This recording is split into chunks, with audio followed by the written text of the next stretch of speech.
to get to the coal mine. Oh, hello, Lorna. What do you have for us? Well, I just don't see why the cops bother with the trailer park. What do you mean? It's a trailer park. Of course you're going to have trouble in a place like that. I mean, what do you expect? The sheriff should be helping us normal citizens instead of wasting resources on those people. Well... Let the trash sort themselves out. I'm sorry, but my granddaddy settled in Bright Falls in 1911. Well, thank you very much for that, compassionate viewpoint, Lorna. How can I be sure you'll walk away?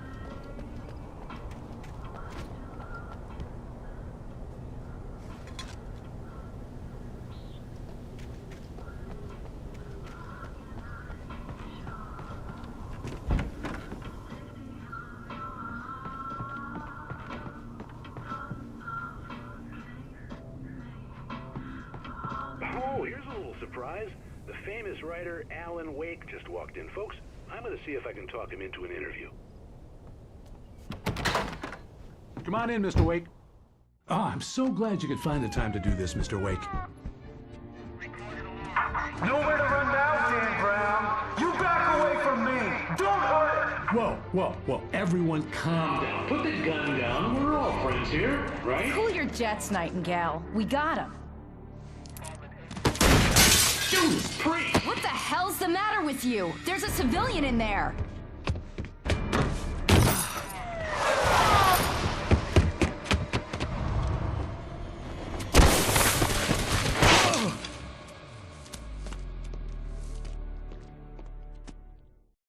I'll get you yet, even if it kills me, you hear me?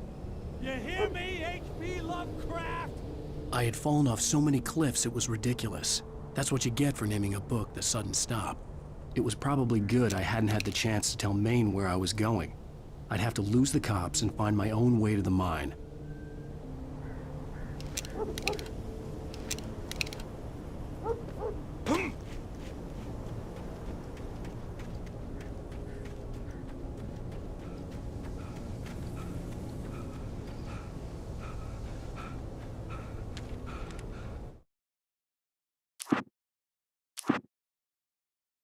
Nightingale stared through the broken studio window into the dark woods.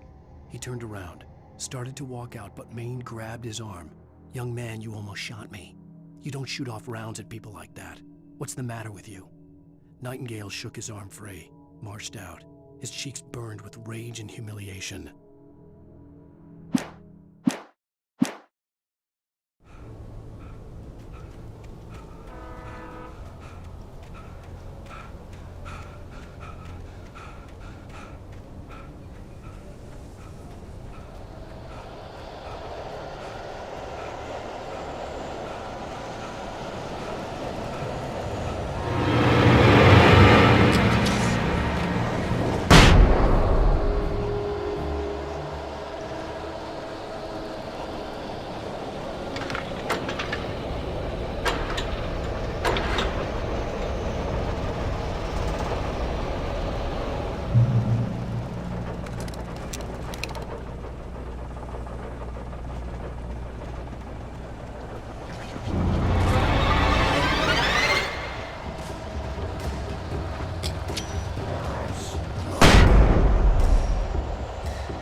Danny had stepped out, but what stumbled back in was something else. Something alien.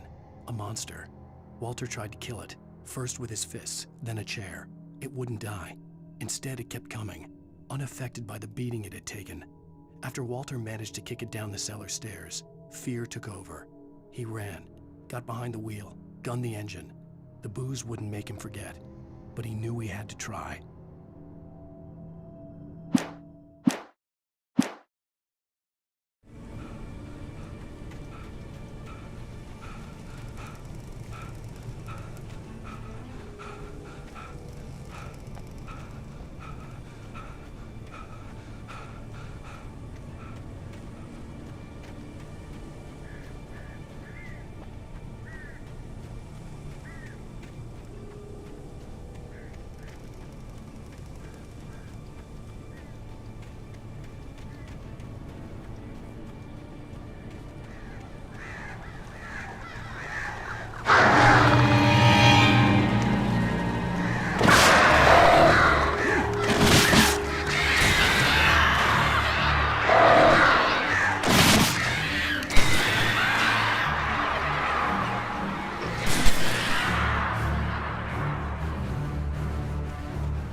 There was no sensible reason for the power company work lights to be here. It was almost as if they'd been left for someone like me to use.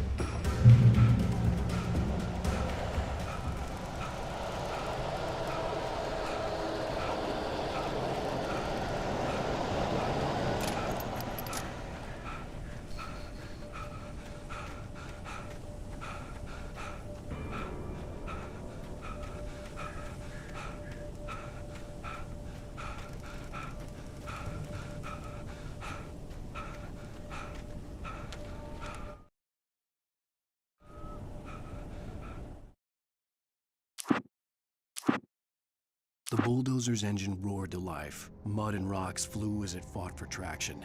It crashed through the concrete wall and landed heavily in the yard. If it were an animal, it would have shaken its head after the impact, fixed its eyes on me, and charged. Of course, it had no head, nor eyes.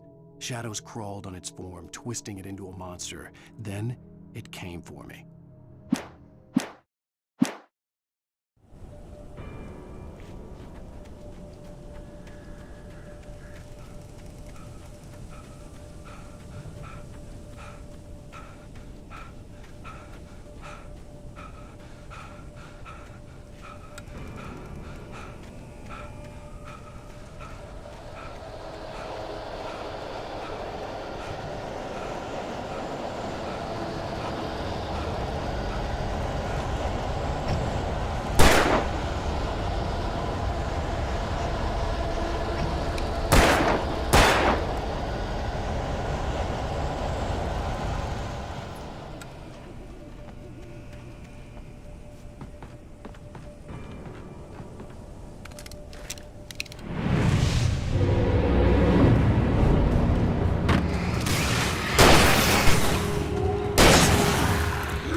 Sarah trusted her gut, and her gut said Agent Nightingale was an asshole.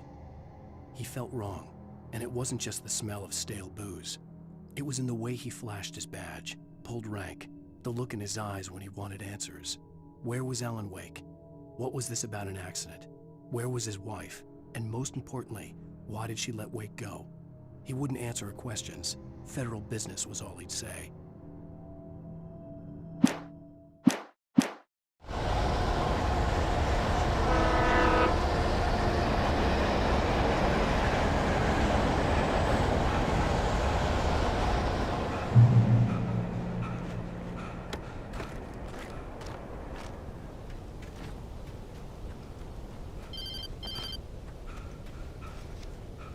Hello? The most stubborn man I've ever met. Alice? Alice? Alan. Alan. I'm so afraid. It keeps me in the dark. Please help me. I look at you, Alan, and it's not you. Something else. Looking out from behind your eyes. Alice, I'm here. I'm so alone here. It's all gonna go to hell. You need to be careful. Cooperate. The connection had been terrible, but that wasn't the only thing that hadn't been right with the call. She sounded wrong somehow, but she had called me.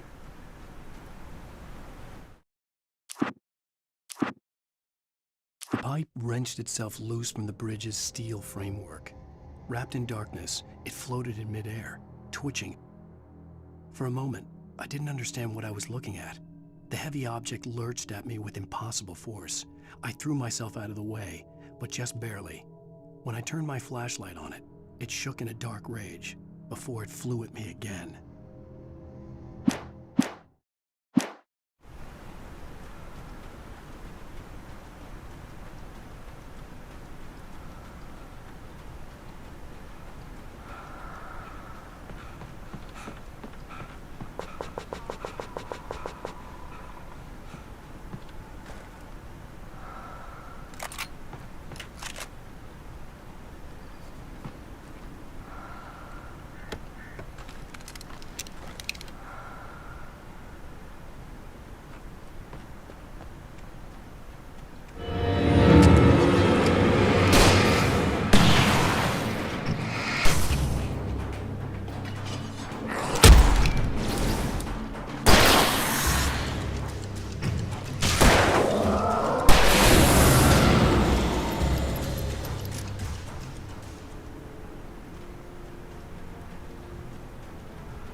I could see a railway bridge up ahead, and a warehouse of some sort on the opposite shore. I hoped I could find a car from there.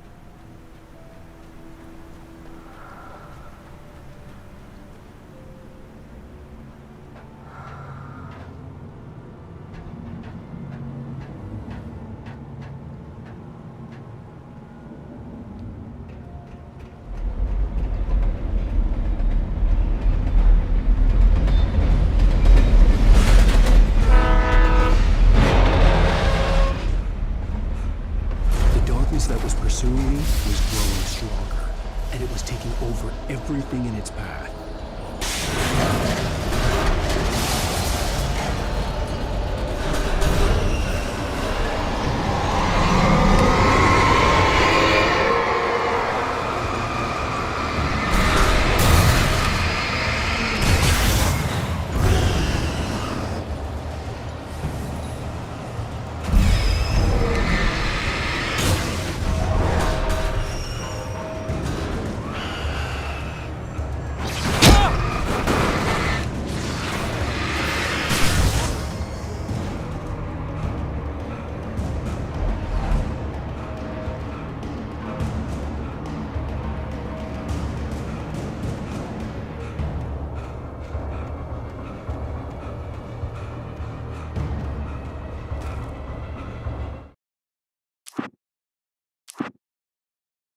I slammed the door shut right in his smug face.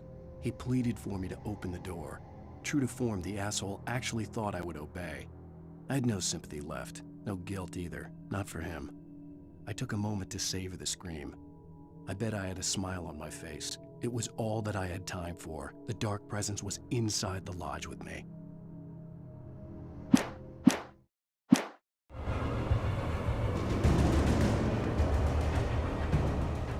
As a teenager, just starting to get interested in writing, Stephen King had been a source of inspiration to me. I thought about all the inanimate objects that had come to life in his books. No one is safe in a good horror story. Certainly not the protagonist. That's what makes them fun. This was anything but. The darkness could possess anything, and it was getting closer.